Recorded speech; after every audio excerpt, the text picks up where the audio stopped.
নমস্কার, ভয়ের অনুভূতিতে আপনাদের স্বাগত জানাই। আজ কিন্তু বড় গল্প না, ছোট গল্প আছে, আর সেটাও আমার মুখ থেকেই শুনবেন, কিন্তু আমার মুখ দেখতে পাবেন না। হ্যাঁ, একটু ব্যস্ততার কারণে আমি ক্যামেরার সামনে এসে তোমাদের সাথে গল্প শেয়ার করতে পারিনি, কিন্তু তা বলে যে ছোট গল্প দেব না তা হয় না। আজকের যে ঘটনাটা পাঠিয়েছেন, ওনার নাম হচ্ছে দিলীপ ভৌমিক। উনি থাকেন আমাদের বারুইপুরে। ভদ্রলোকের বয়স যখন ওই 18-20 বছর, তখন ওনার সাথে এবং ওনার একজন কলেজ বন্ধুর সাথে একটা অদ্ভুত অভিজ্ঞতা হয়। এই অভিজ্ঞতাটা তোমাদের সাথে শেয়ার করার আগে অপদেবতার ব্যাপারেও একটু ডিসকাস করে নিতে হচ্ছে। কারণ কি, আমরা সকলে জানি দেবতা আছে যাদের আমরা আরাধনা করি এবং নিজেদের মনস্কামনা দেবতার কাছে জানাই, এবং উনি আমাদের মনস্কামনা যথার্থভাবে পূরণ করার চেষ্টা করে। কিন্তু তেমনি দেবতাদের পাশাপাশি রয়েছে বেশ কিছু অপদেবতা। তার মধ্যে আজ যেই অপদেবতার কাহিনী তোমাদের শোনাবো সেটি হলো বড় কাছারি। অবাক হচ্ছ?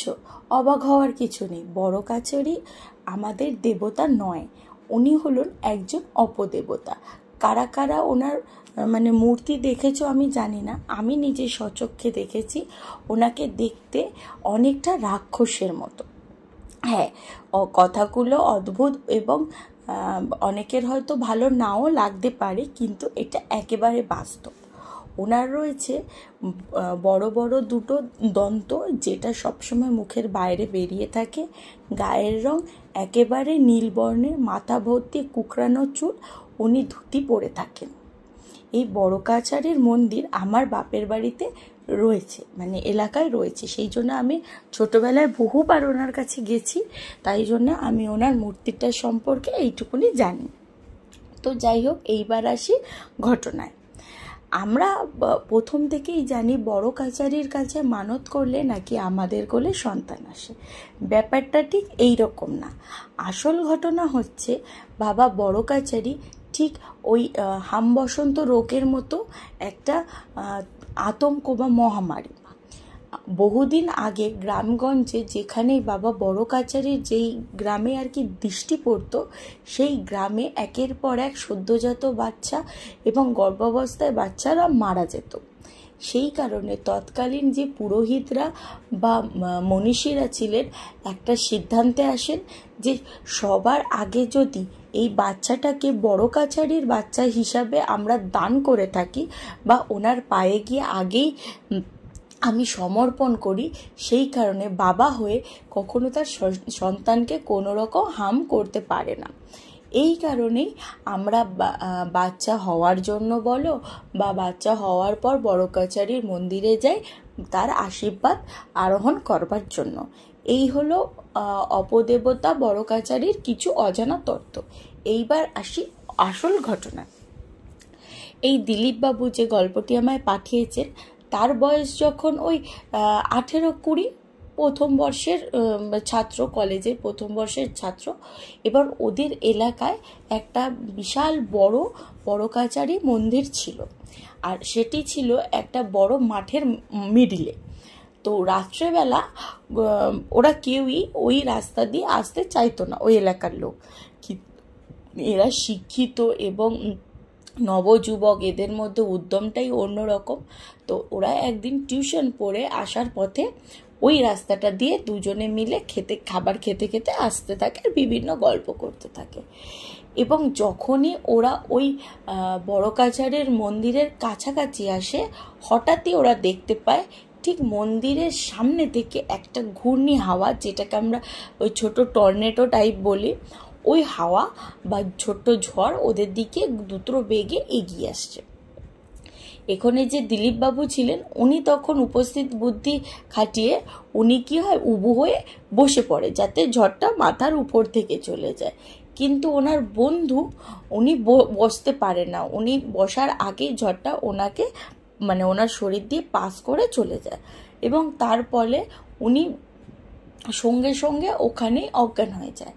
এবং এই দিলীপবাবু আমাকে গল্পে বলেছিলেন, ওই যে হাওয়াটা যেটা ছিল বা যেটা ছোট লিটল টর্নেডো, সেটা ছিল বিভৎস রকম ঠান্ডা একেবারে যেন বরফের ছোঁয়া লাগছিল ওনার গায়ে।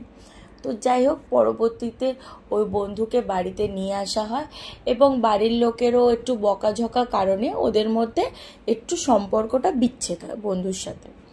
বেশ 6-7 মাস পর ওর মানে একজনের কাছে খবর পায় যে ওর বন্ধু বিভৎস অসুস্থ। ঠিক আছে, এবার ও তবুও ওইসব জানার পরও কিন্তু বন্ধুর সাথে দেখা করতে যায় না, কারণ কি ওর বাড়ি থেকে প্রেশারাইজড হয়েছিল যে ওই বন্ধুর সাথে না মেশার কারণে।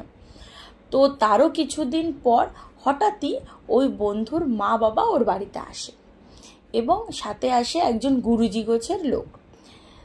সেই গুরুজি ওকে জিজ্ঞাসা করে যে তোমরা ঠিক করে ভেবে বলো, তোমরা কি অনৈতিক কিছু বা অলৌকিক কিছু কাণ্ড ঘটিয়েছো?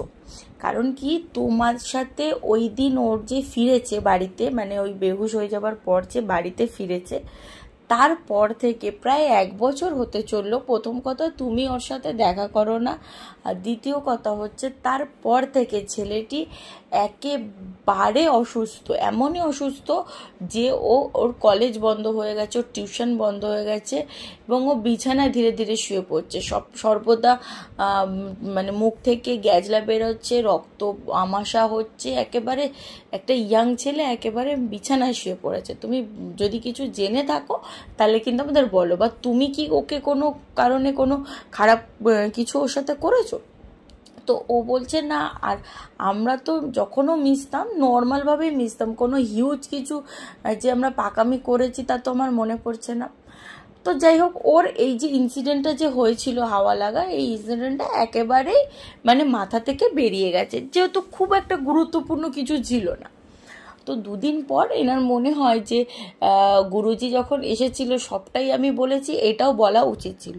তো ও আবারও ওদের বাড়িতে যায় এবং বন্ধুকে দেখে একেবারেই অবাক। ও তো প্রথমে চিনতেই পারছে না কাউকে, ওর বন্ধু, আর একেবারে যাই অবস্থায়। 1 বছর ও প্রায় বিছনা শয্যা। তখন ও গুরুজিকে ছিল না, তো ওর মা বাবাকে এই কথাগুলো জানায়। তখনও গুরুজি পরবর্তীকালে রিলেট করে এবং বলে যে তার মানে ওই রাস্তা দিয়ে তোমরা যখন পাস করছিলে, বাবা বড় কাচারি ওখান থেকে উনিও যেত, এই কারণে ওই রাস্তায় রাত্রেবেলা আর কি লোক অত যাতায়াত করে না। তোমরা শোনোনি, তোমরা গেছো, ফলত ওর পুরো ক্ষোভ এসে এই ছেলেটির উপর পড়েছে। তো যথারীতি তারপরে বড় কাচারির পুজো দেওয়া হলো, অনেক রিচুয়াল করে মুরগি ওর কাছে দিয়ে বলি টলি দিয়ে অনেক নিয়মকানুন করে বড় কাচারিকে সন্তুষ্ট করা হলো। পরবর্তীতে 1 মাসের মধ্যে সেই ছেলে আবারও সুস্থ হলো এবং আবারও কলেজে জয়েন করলো। এই ছিল আমার আজকের ছোট গল্প, বড় কাচারির ক্ষোভ। কেমন লাগলো অবশ্যই কিন্তু আমাকে জানাতে ভুলো না। যদি ভালো লাগে আমার চ্যানেলটাকে কিন্তু সাবস্ক্রাইব করে দিও আর ভিডিওটাকে একটা লাইক করে দিও। ধন্যবাদ।